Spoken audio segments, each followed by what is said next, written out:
Morning. Thank you for joining us. So I'm just going to wait probably about 30 seconds to allow people to get logged into the presentation, then we'll get started.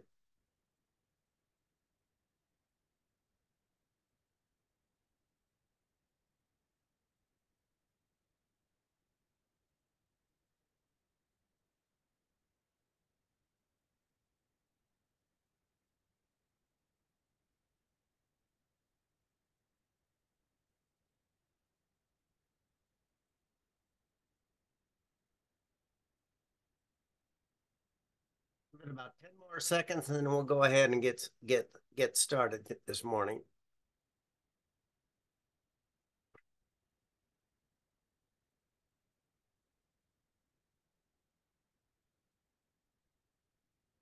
All righty, well, let's get started. Whoever joins later, they'll be able to catch up with us. Thank you for joining us today. We'll talk a little bit today about the DBE program in general, and then and some important new changes that actually took effect on May 9th that you may or may not be aware of, but can certainly impact you. And I want to make sure that you're aware of those new changes. So first, a little bit, one of the things I'll just mention too is that, again, like always, you'll receive copies of all these slides, as well as a link to hear the presentation again if you want to. But we're the Apex Accelerator. Formerly, we were called the Procurement Technical Assistance Center, PTACs.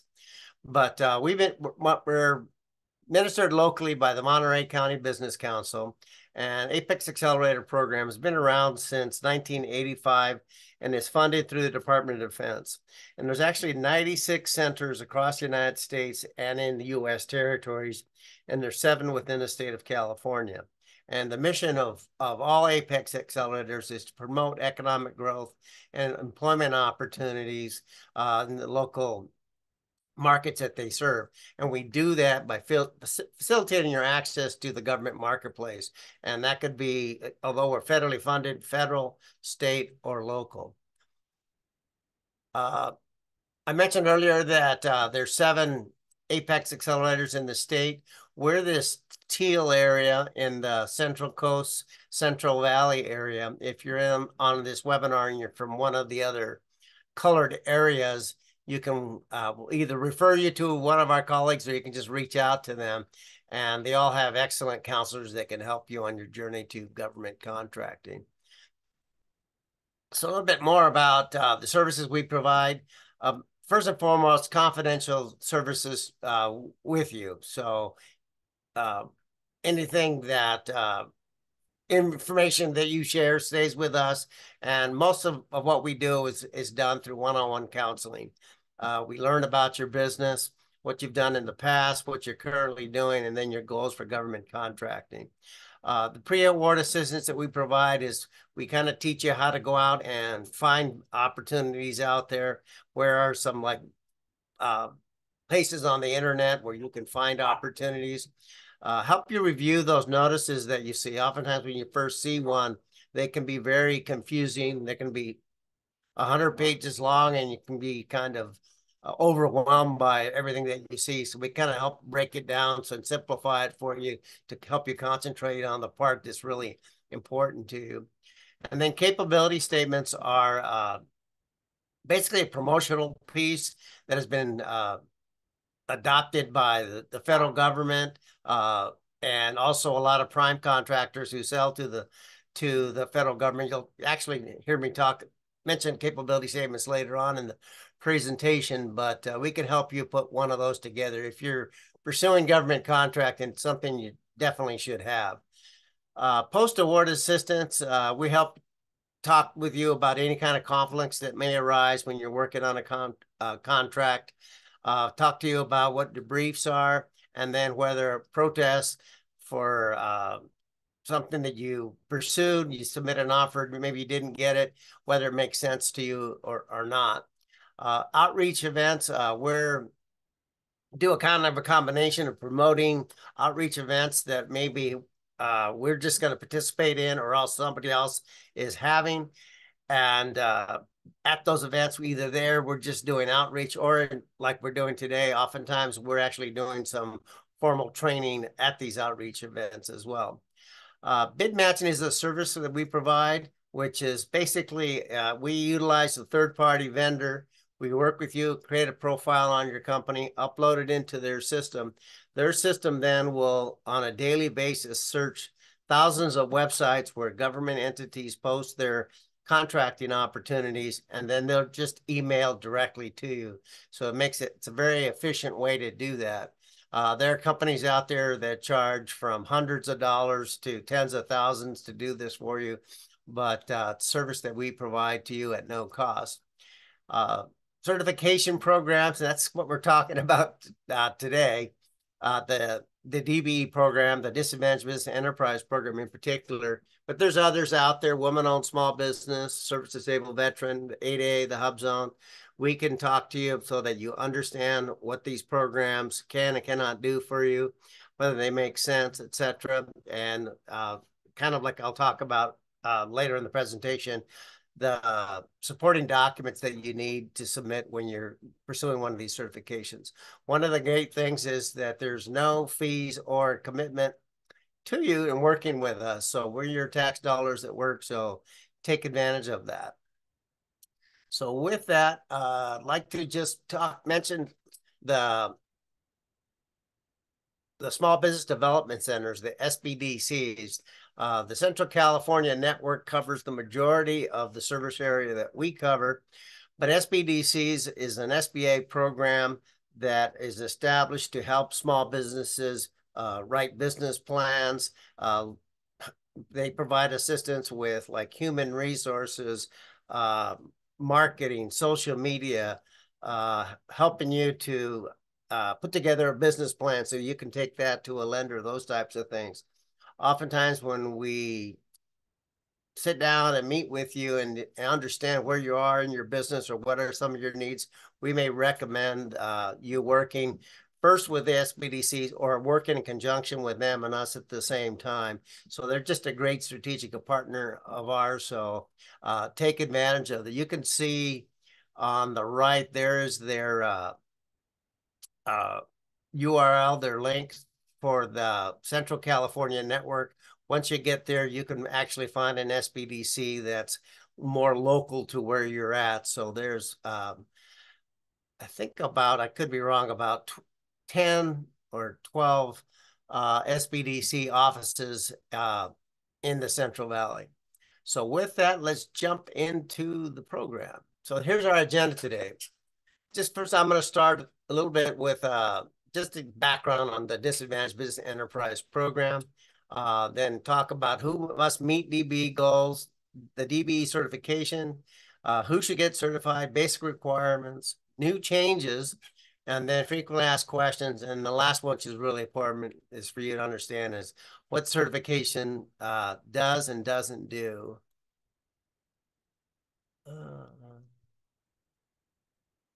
So with that, let me get rid of this.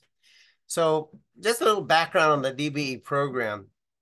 It was signed into law by Ronald Reagan in 1983, so it's been around for decades. And it's actually a U.S. Department of Transportation program. The DBE, I'll read this. This is right from US DOT's website. It said the Disadvantaged Business Enterprise DBE program is designed to remedy ongoing discrimination and the continuing effects of past discrimination in federally assisted highway, transit, airport, and highway safety financial assistance transportation contracting markets nationwide.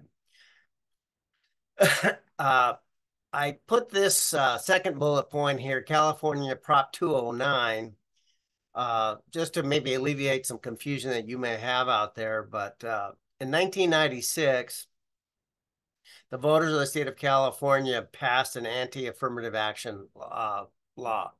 So basically, the state of California can no longer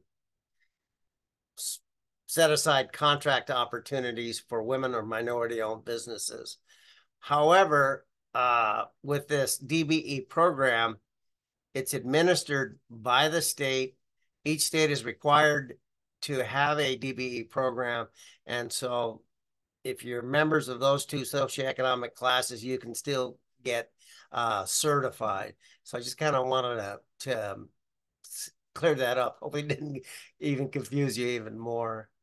Let's see. So who must meet DBE goals? Uh, so any state and local government, public transport, airport agencies receiving funds from the US DOT.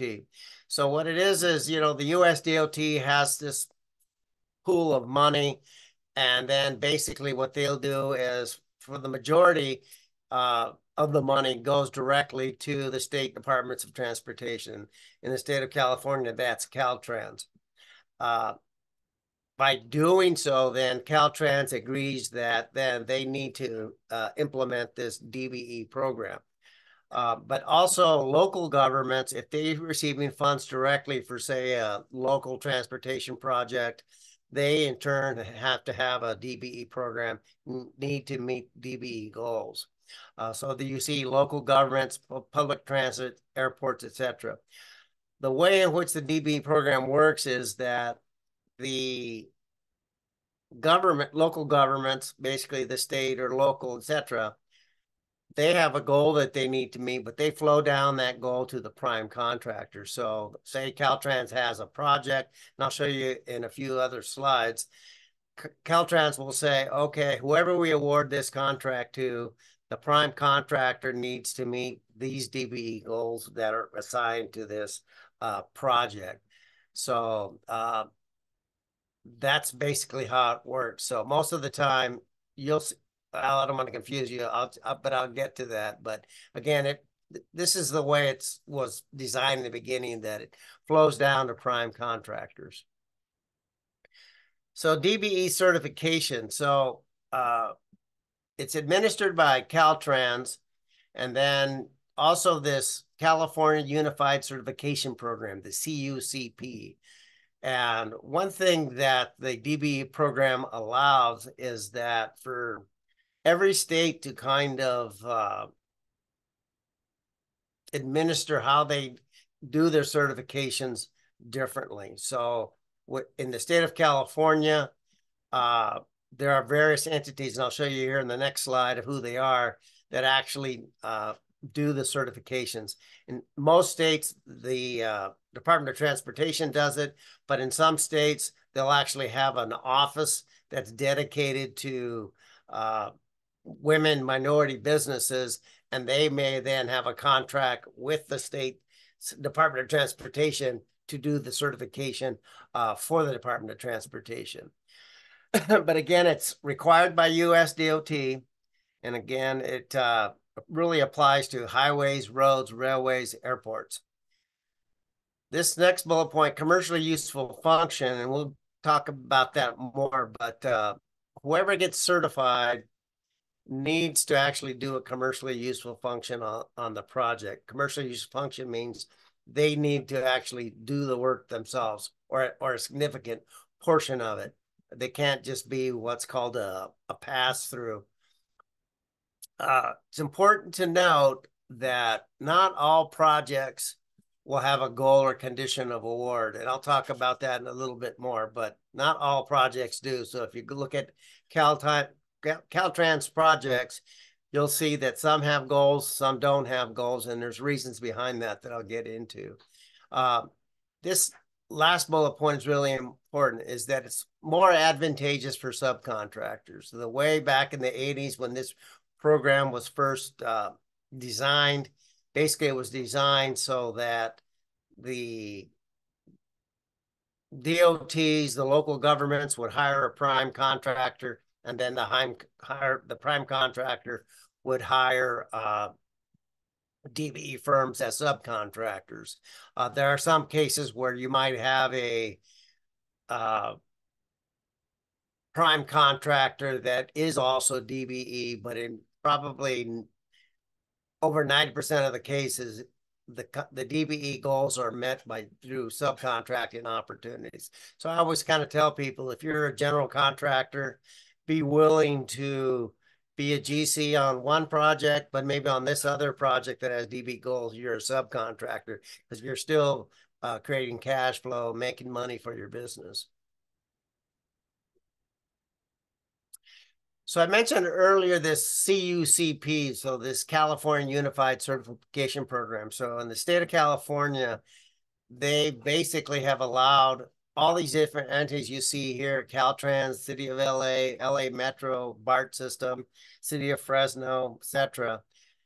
You can go to any one of these and they'll actually do the certification for you. One thing is that every state uses the exact same forms that you need to fill out in order to get certified, and they require the same type of supporting documentation in order to get certified. So it's US DOT forms that you're filling out. So that's one thing that can't be altered by any state. So they all follow this process. One thing that I would say in the process is that to get certified as a DBE, it requires a site visit. So it might be easier for a site visit to be conducted, say, if you're in the city of Fresno, physically located there, it may be easier for them to do the site visit versus sending somebody from Caltrans who may be a further distance. So it may take longer for them to do that site visit and finalize your certification. So how are goals met? So I mentioned earlier that not all projects have a goal on them. And so basically what happens is the individuals in public works will basically do a market analysis. They'll look at the project, they'll look at the scopes of work that the project will include, and then they'll go out and look through the DBE database to see, how many companies that are out there that might be able to do the work. There are some parts of the state, as an example, that are very rural, and there's just not very many companies out there. So if there's a project way out in one of these rural areas, there may not be any DBE goal at all because it would make it very challenging for the prime contractor to actually find DBEs to do the work there. So that's why they'll vary. And so you'll see that the way it works is that the state does have an overall goal that they have to submit to the US DOT, but they can hit that goal any way they want to. So that's why you'll see a variation of the goal. So on one project, it might be 3%, another project, it could be 8%, and another project, 20%, just due to the market analysis that they conduct. Again, the prime contractor is responsible for meeting the goal. So the government agency, you'll see in this the solicitation, the request for proposal, it'll show there that this contract has this, say, as an example, 7% DBE goal on it. And it's a condition of award. So whoever the contractor is has to agree that, yes, as a condition award, I will meet that goal. Now, there is this last bullet point, good faith effort.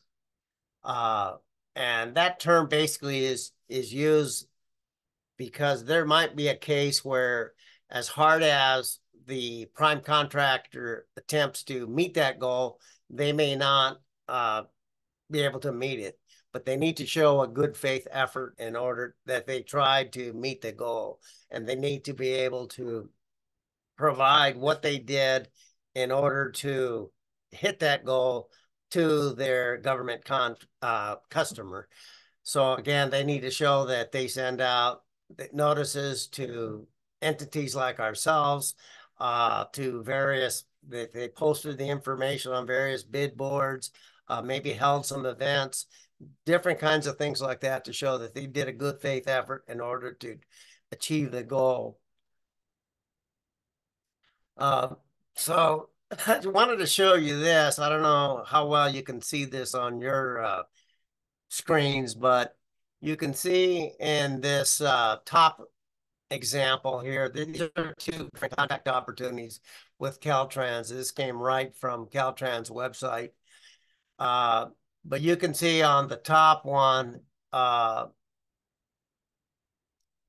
they're talking about a coplain AC and soldier pile retaining wall that needs to be built. They estimate it's going to cost $16,800,000. But you can see that it's got a 21% DBE requirement on this project. So whoever is awarded this contract, they have to meet that goal. Oops, meet that goal.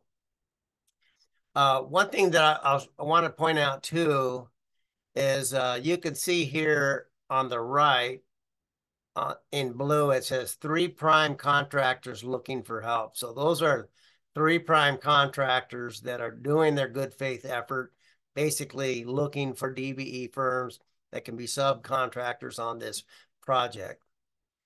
Now, if you look at the one below it, the opportunity, which is a install grinder pump, add changing stations, and stripe ADA parking, you can see this one's a little bit different where it's got goals, but it's a 5% disabled veteran business enterprise requirement, and then small business preference applies, so a 5% SBE requirement.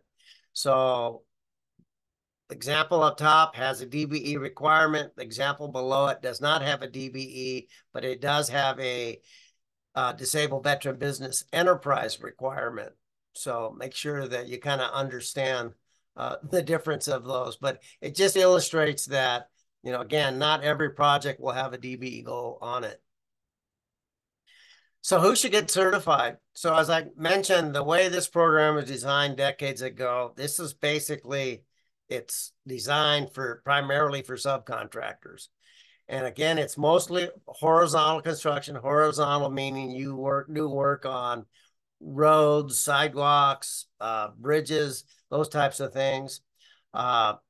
Vertical construction does apply.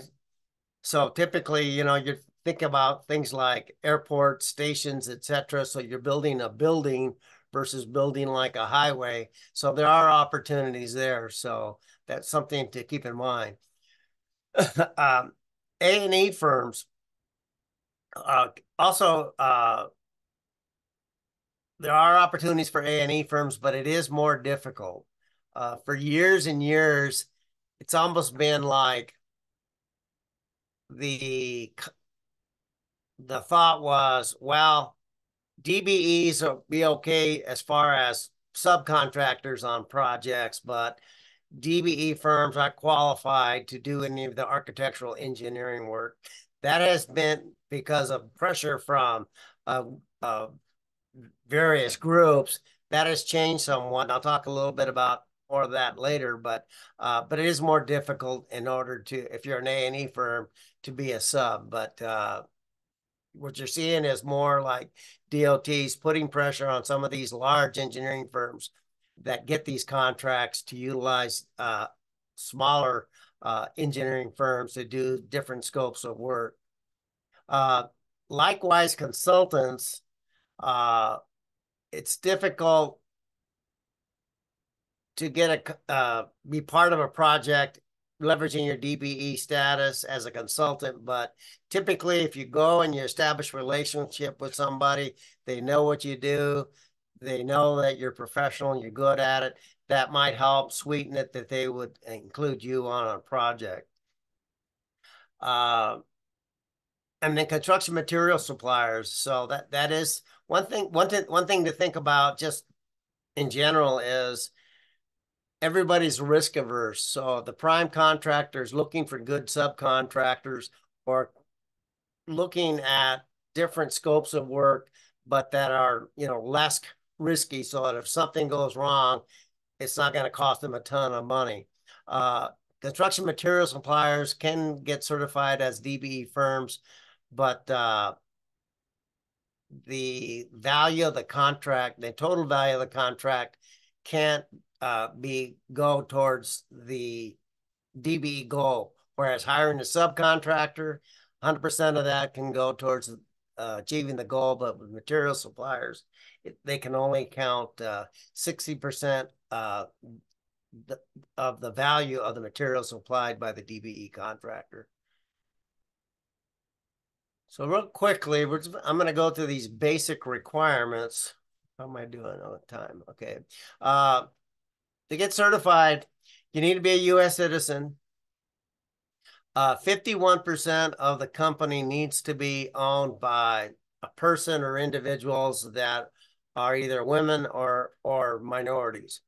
Uh, and then the business needs to be small based upon the SBA small business size standard.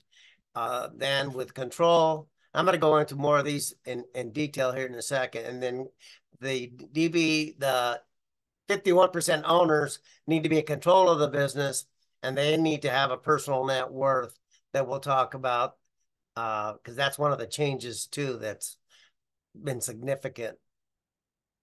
So with ownership, again, multiple owners are permitted.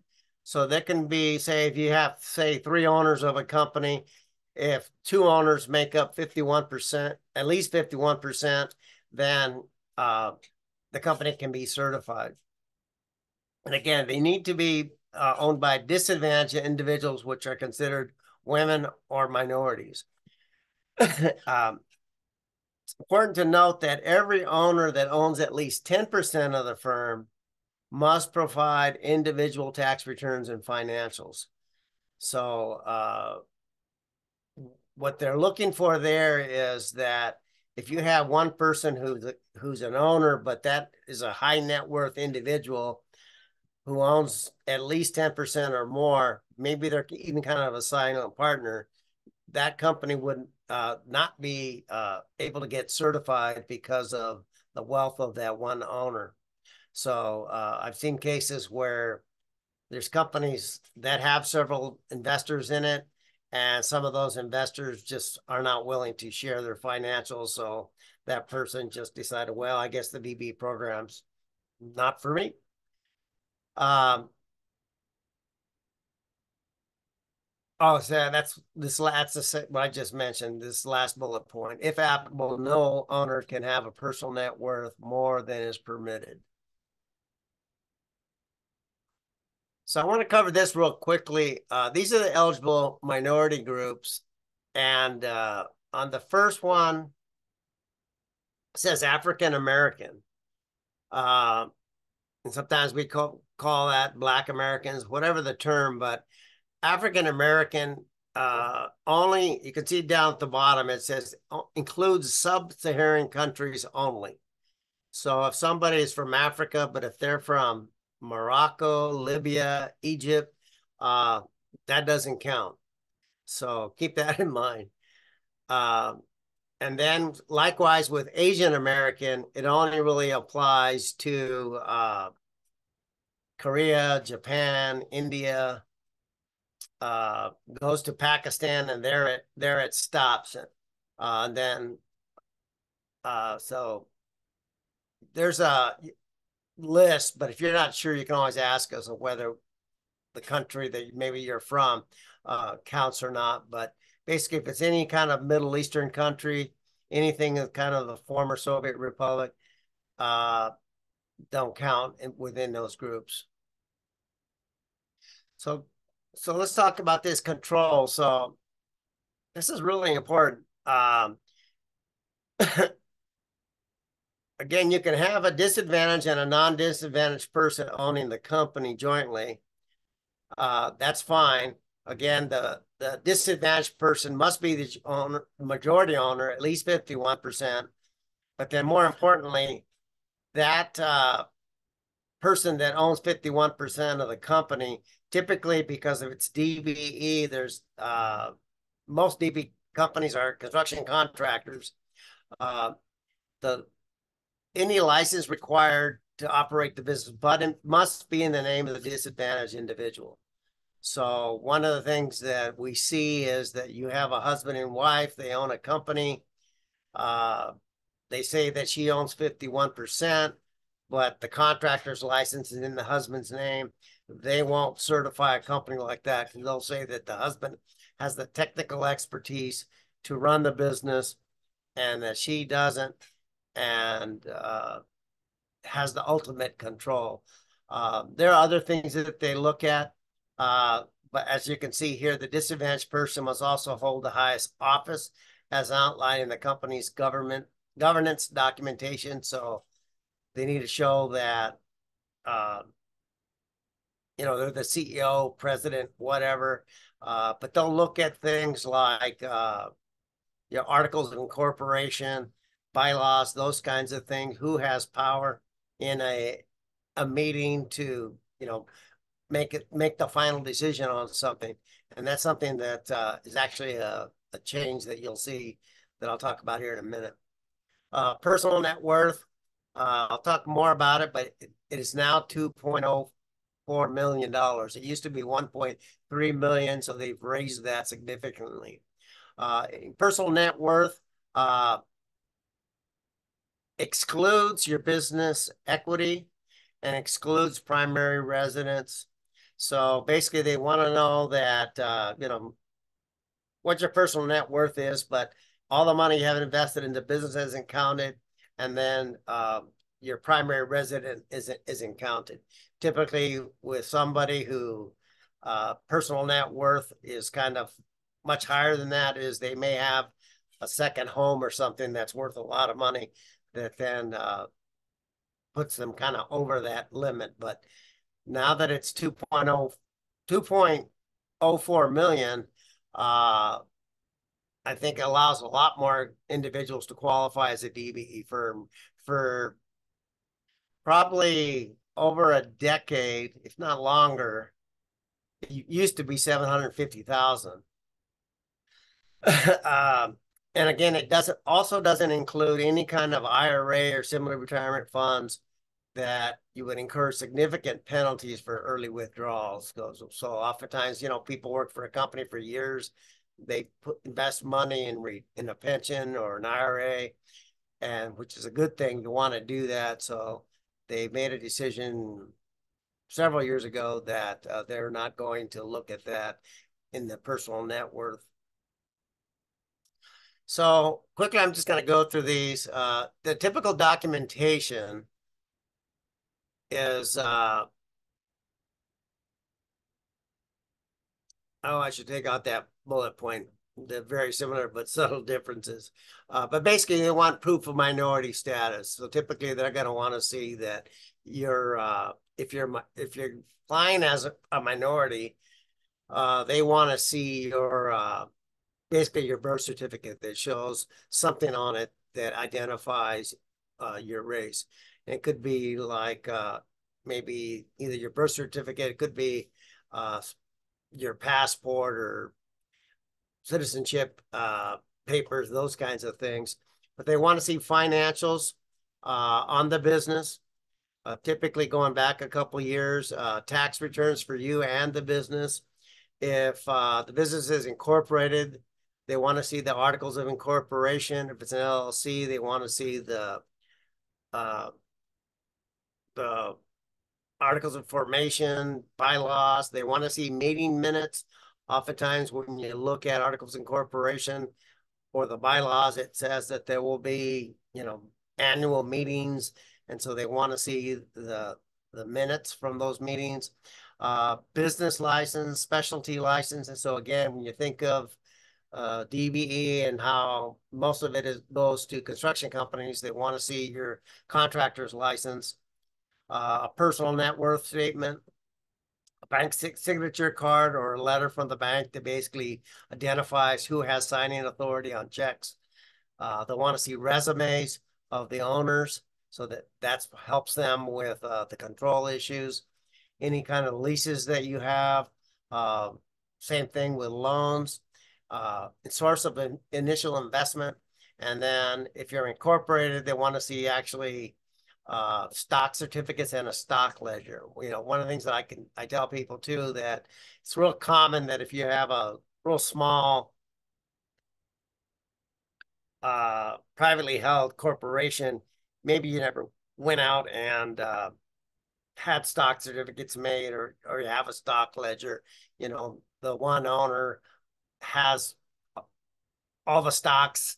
And so, but we can help you put something like that together to satisfy them. So here's the new changes, and this is really important. So no straw man. So that's what I mentioned earlier about they use the term straw man or pass through. Uh, One of the things that USD found is that uh, there have been prime contractors that have used companies that were DBE certified, but really the DBE firm really wasn't doing anything. They were just basically uh, the DBE firm would get another company to do all the work. The contract would fit, the prime would pay the DBE firm. The DBE firm would take a small percentage for that and then give the rest. So they're kind of cracking down on that practice. They're saying that the DBE firm must perform at least 30% of the work in their subcontract. The other thing similar to this, I've seen that companies have, prime contractors have done is that they've awarded contracts to a DBE firm, knowing that the DBE firm really doesn't have the experience to do the work. So then what the company, the prime contractor will do is say, oh, we found out they can't do the work, so we decided we're going to self-perform that ourselves. So DOT across the country are starting to kind of crack down on that kind of activity. The next one is big, is that there's easier reciprocity among states. It used the way USDT operated this DB program for, again, decades, is that there was just way too much flexibility in it. So if you were in one state and you wanted to go do work in another state, there was no set policy on how your certification could be transferred. So in some states' case, it'd be that you have to get certified where your headquarters is at first and foremost. But then if you wanted to go to a different state, some cases the other state would say, well, just send us a copy of your certificate and then we'll go ahead and issue you one for our state. But in other cases, some states were saying, well, we don't trust your home state's certification process, so we want you to submit all that documentation that you submitted to them. We want you to submit it to us, and then we'll go through it all and then determine whether we'll certify you or not. So they've done away with that process. So now it's uniform across all the states where you get certified at your home state, and then any other state that you want to get certified in, they just basically want to see the certificate or a screenshot from the state's, your home state's website that shows that you're certified in good standing. So that's a great thing for small businesses. I mentioned this one earlier, is higher personal net worth. Again, it used to be 1.3 million, and now it's $2.04 million. So that's big. I think that'll actually allow other DBE firms to actually, who maybe in the past didn't qualify because their net worth was a little too high, to maybe now go ahead and get certified as a DBE. Outside employment. And it used to be that if you had a job outside of running your business, it was really looked down upon that, you know, how could you be doing both of those things at the same time? They've kind of relaxed that a little bit because they want to just see, okay, what is that outside employment? How much time does that take out of your day? So that does it really affect you managing your DBE business? So that now, again, it's not a deal breaker like it was in the past, and they're allowing it. But again, they'll take a look at it. This last one is a big new change, is the business must be operational. What that means is it used to be in the past that you could start your business today and you could go tomorrow and apply for certification and get it. But now what they're saying is that you need to show that if you were awarded a contract, you have the ability to uh, do the work. So again, that means that, do you have the personnel? Do you have the equipment? Uh, all those kinds of things in order to do the work. So it's kind of a gray area. How do you really prove that? But uh, in most cases, what they're looking for is, and the idea behind this is that you're a business, you've been working in the private sector doing this kind of work, and maybe even you've done it on government jobs, but you never even considered getting a DBE to make yourself more attractive as a business. So that way you transition into doing that. But in the past, again, I've seen a lot of companies where start the business one day and go after all these certifications, and that is no longer really going to be, it's going to be scrutinized more. Let's just put it that way.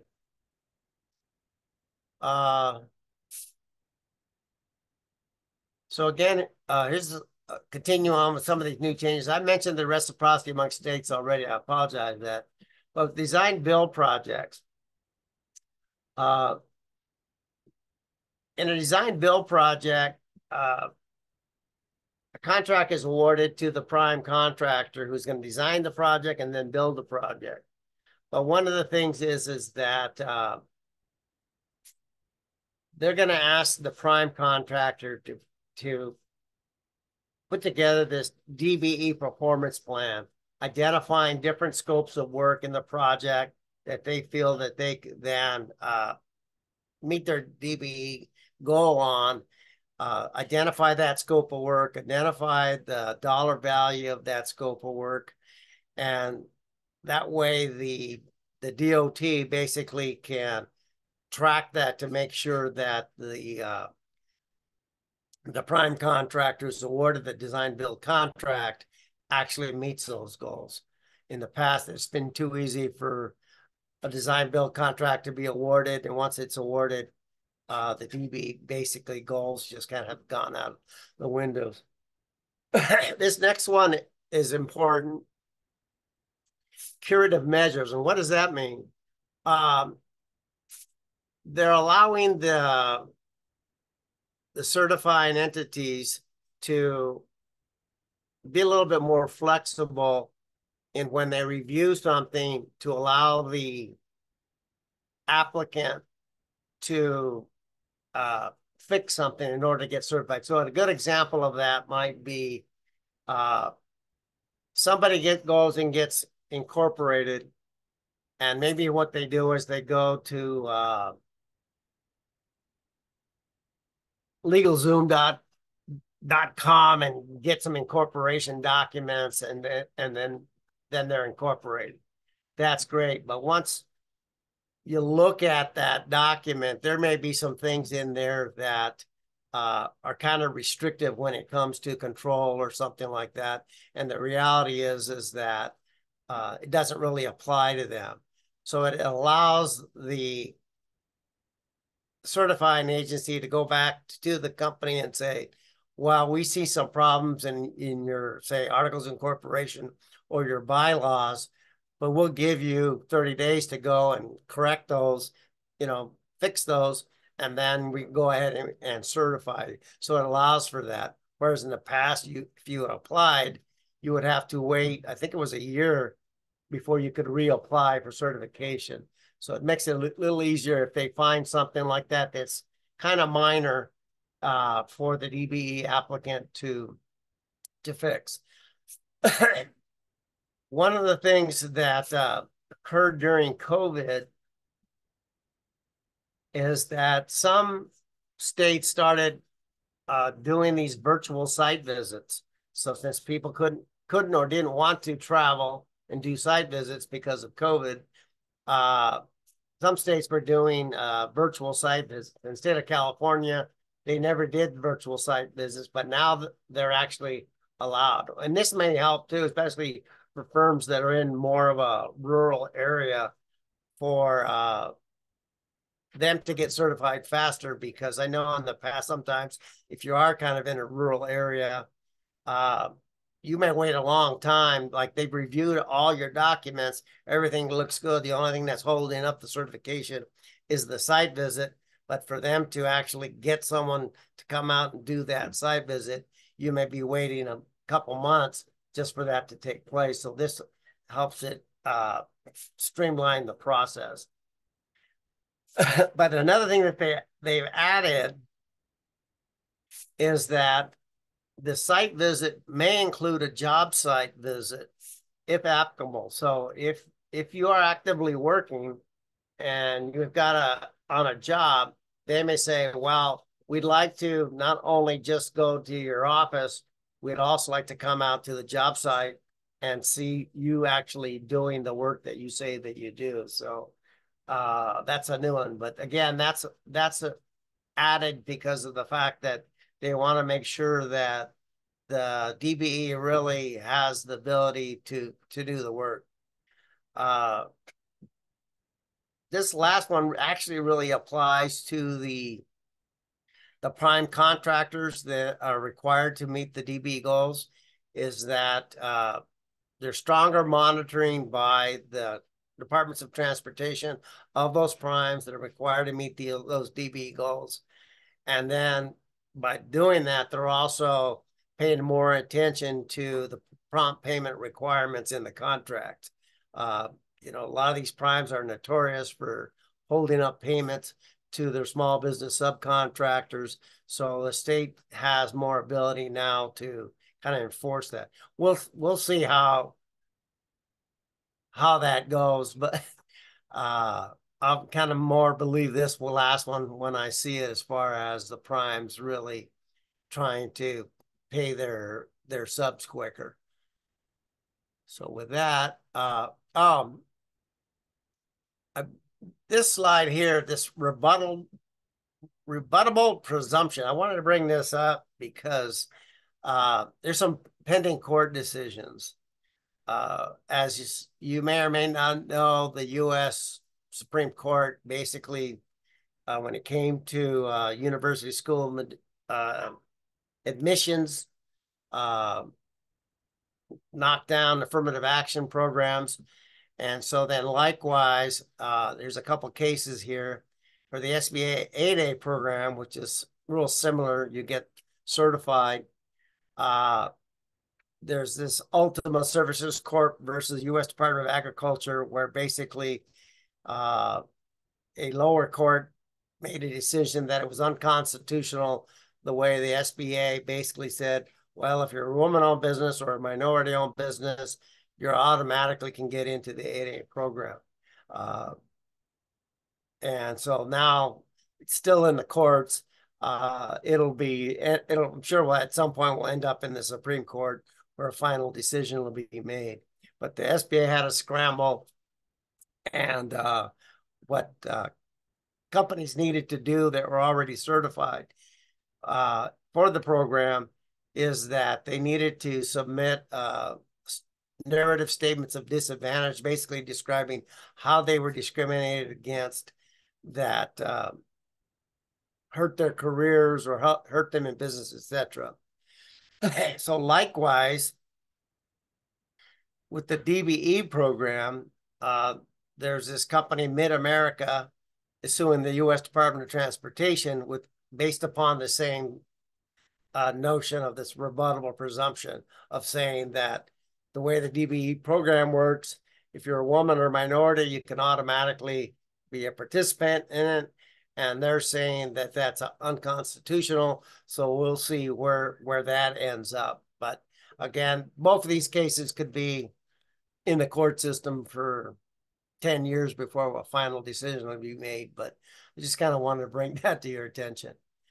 So about close to wrapping this up, and then I'll take any questions that you may have. But here's some frequently asked questions. People ask, how long does it take to get certified?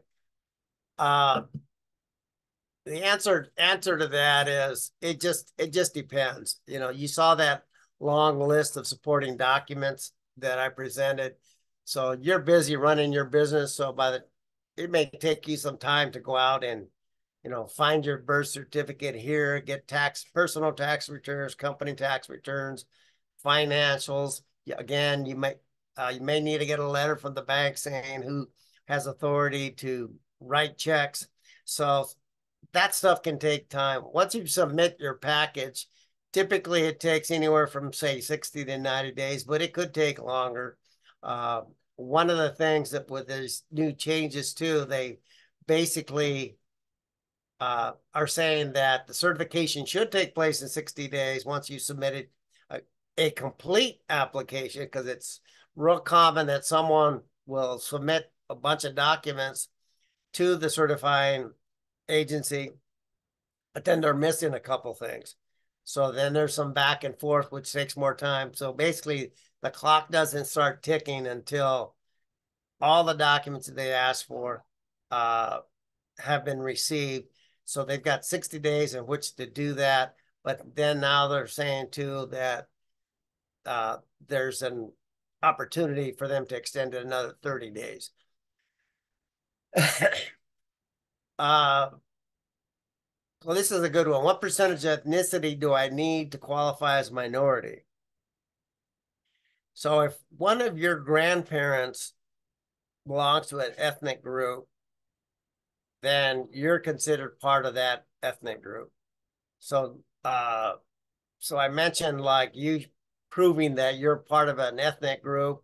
Part of the way they do that is by looking at birth certificates. Your birth certificate, depending on when and where you're born, may not even have any kind of indication on it of race on it. So you may have to go to say one of your parents' birth certificates that might have that information. So that's how they determine that. That's why, how long does it take? Well, if you're having to dig up and find like your parents' birth certificate, it takes even longer to do something like that. So I know certainly in my case, I don't have copies of my parents' birth certificates.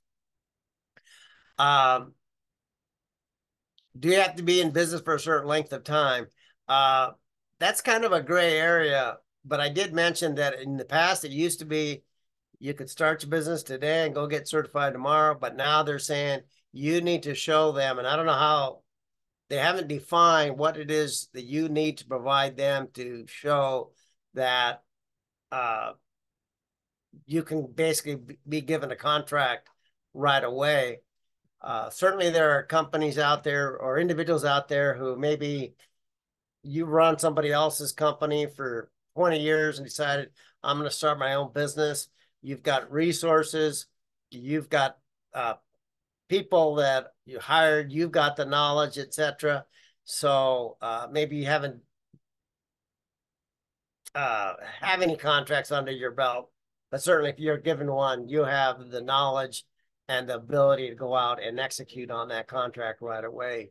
So again, that one's going to be kind of a gray area, but that's kind of one thing that I kind of recommend people just in general who seeking our services of selling to the government is typically you want to show that you're successful at selling to the private sector first and then transition into selling your products or services to a government.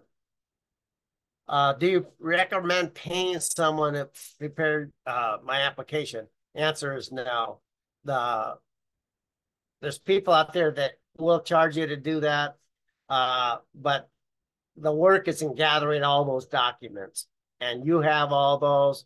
If you pay somebody, they're going to need you to go out and gather all those things. All they're going to do with it is scan them and then maybe upload it into the system. And why pay somebody to do that? So no, you don't have to do that.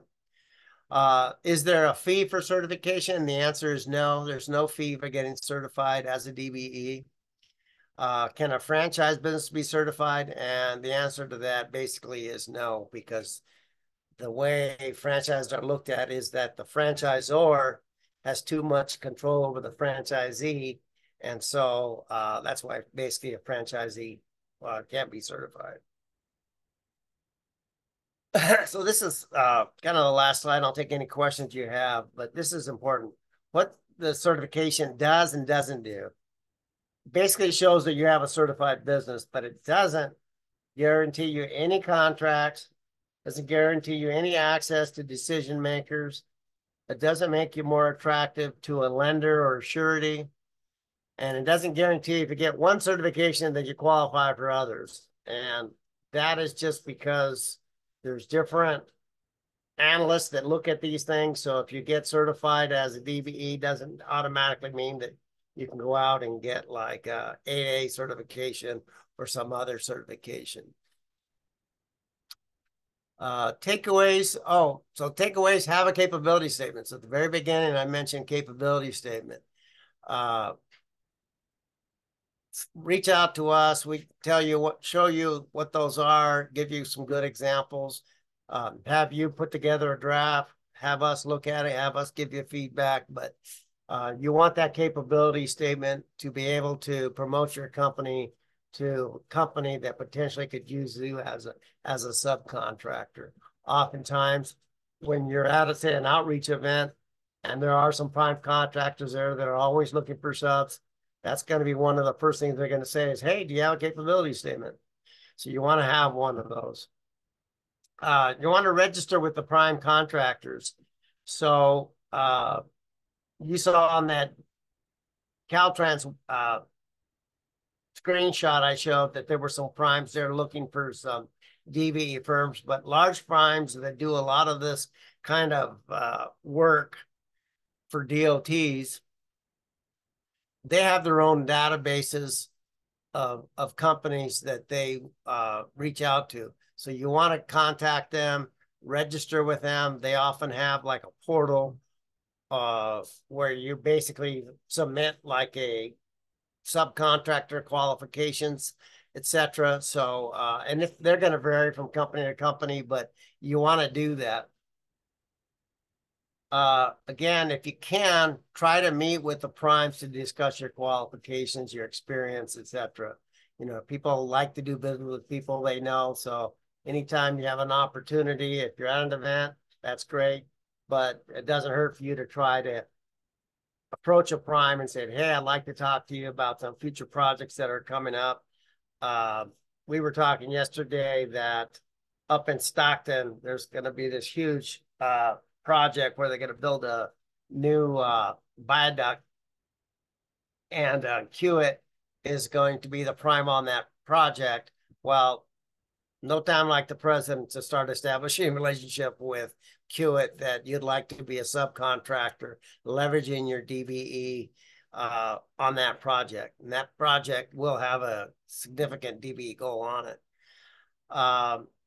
This next one, certifiers can always ask for more information. So you saw that list of stuff that I presented, but they can always ask you for more information. So just kind of keep that in mind. And again, I said this a couple times, certification doesn't guarantee you a contract. So again, you've got to go out and market this. That's the last bullet point. You know, sell your experience, not your socioeconomic status. People want to know that you can do the job and you can do it on time, on budget, all those kinds of things. There are other companies out there that do exactly what you do that are DBE certified. So you want to be able to sell your value proposition, not just the fact that you happen to be DBE certified. So with that, quickly, upcoming webinars. I'm going to do one on the SBIR STR program, June 6th, June 13th. Talk about subcontracting and teaming strategies to grow your business. And this is a great, this kind of, the DBE kind of ties into teaming a lot too. So that may be a good one. So let's see these, what I have here in questions in the Q&A. Somebody asked, what's the difference between a DBE and a small disadvantaged business? Basically, the individuals are the same when you qualify as a small disadvantaged, for a small disadvantaged business or a DBE. The DBE means that you're certified as a disadvantaged business enterprise. The SDB is typically something that you self-identify yourself for federal contracts as a small disadvantaged business, but you'll never see an SDB contract set aside. The only one that you might see that an SDB would qualify as is that if you're certified through the 8A program, the 8A firms are all SDBs, but you can be an SDB without being certified. Someone asked, once you're certified as a DBE with specific agency, is it possible to get another agency review our updates, renewals, or do we have to stay with the original certifying agency? That's a good question. I don't know. One of the things that when you get certified is once a year you need to submit like a document that says, everything really hasn't changed with the company. And so that way your certification is renewed. And then every 3 years, they want to see then also tax returns and financials on the company so that they can see whether or not when you said that nothing has changed with your company, that in fact that is the case. But I don't know, like as an example, if you originally certified by, say, the city of Fresno, and if you had to do any kind of an update, etc., could you just go straight to Caltrans and do that? So that is probably something I'll explore, and then maybe Sarah, if you shoot me an email, I'll remember once I find the answer. Shoot that answer. Then Sarah asks, how will a straw man change be enforced? How can we not support on this?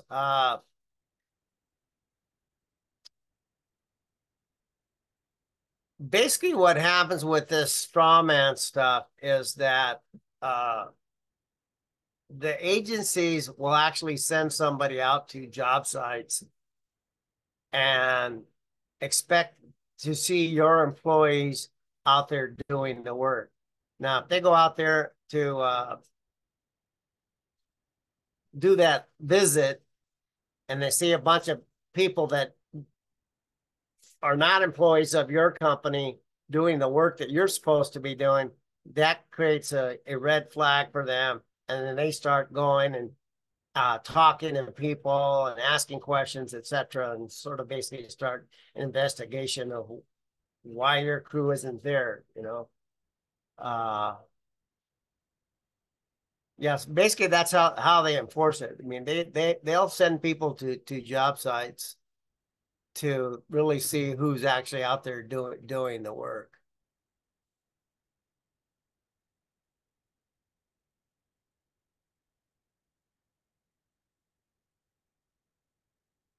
And I don't have any kind of information either, like how much of this is happening in say the state of California. I mean, this is across the United States, and people come up with all kinds of schemes on how to try to con the system, etc. But it's just not fair to other DBEs if you're engaged in that kind of activity where you're just a pass through.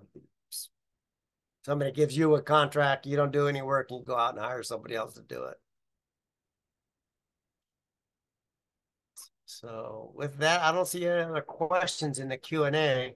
As I mentioned, you'll receive a copy of this presentation and a link to the recording if you want to listen to it again. If you have any other questions that you have after maybe sitting back and thinking about this, just reach out to us, and then we'll answer any other questions that you may have. So with that, we're about 5 minutes long. So thank you very much for joining us, and then we'll see you next time.